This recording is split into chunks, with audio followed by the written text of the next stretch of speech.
cooking. Magluluto ako ng pinangat sa kamatis na bangus. Yan. Nilagyan ko na yan ng bawang at kamatis. Lagyan na natin ang luya. Yan. Sibuyas.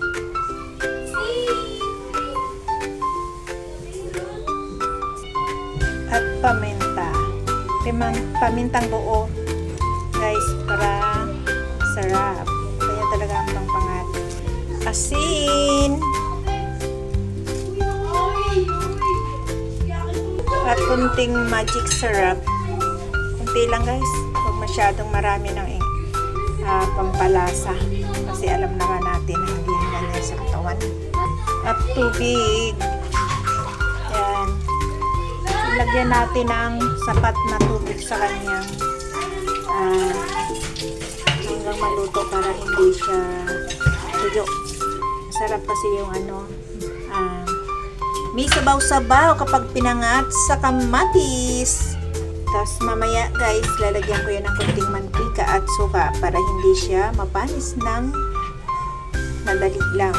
Kasi ang kamatis mabilis mapanis. Yan. Yan, malapit na maluto guys. So, sarap na. Kumukulo-kulo na. Yan, masarap yan. Oh. Masim-asim ang sabaw. Ito ulo sa akin. Oh. Favorites. Luto na. So, hindi ko na ito lalagyan ng ng mantika. Para less cholesterol.